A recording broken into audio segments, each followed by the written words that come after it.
The following is a presentation of the Eagles Sports Network. The South Atlantic Conference's preseason poll has been released. Carson-Newman's projected to finish fourth with Coach Tom Griffin. Michael Watchering for the Eagles Sports Network. And Coach, I already know that this is your favorite interview of the year. You talk about projections in the league, but then you add the coronavirus into it, and there's even more unknown about this whole situation. So let's do it as we typically do it. How do you feel about your team just about 2 weeks away from the first pitch? Well, Mike, good to see you. I guess like everyone else, we've been fortunate weather-wise. The weather has allowed us to get scrimmages in, and I think all coaches, and you're talking with them, is can we get them game ready to get their decision-making good, the speed of the game.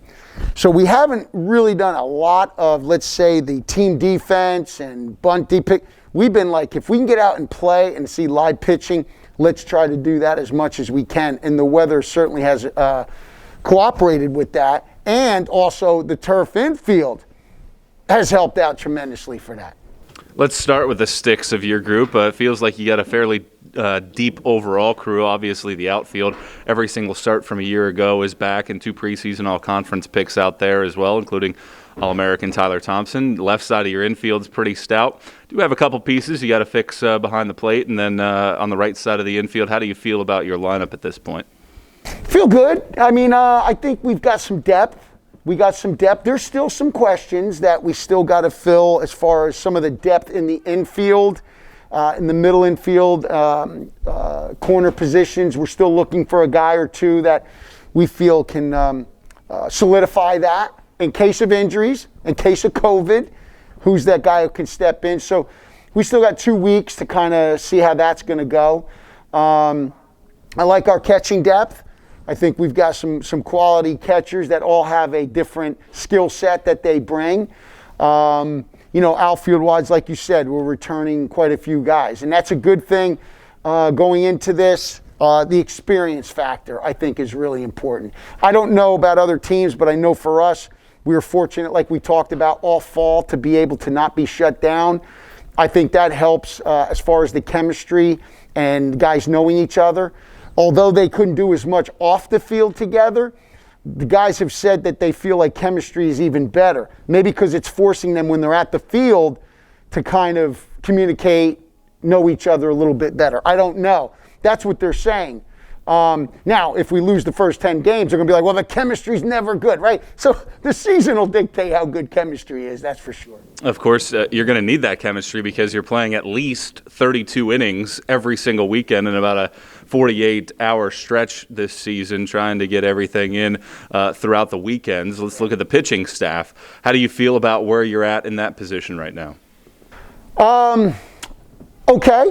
Feel okay with it. I think we've got some guys that have put in innings in this league, and we've got a couple new guys, freshmen and transfers, that I think, bottom line, we tell them you're on a mound with a baseball, you're competing against yourself, you're throwing the ball to a catcher.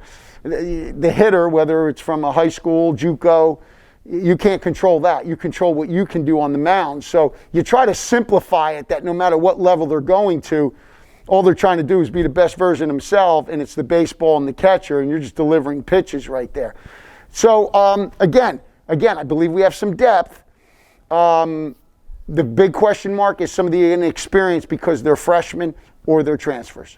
February 6th, 7th, you finally start the season against Limestone. I'm sure the guys are eager to get after it and get away from training and actually see a different team.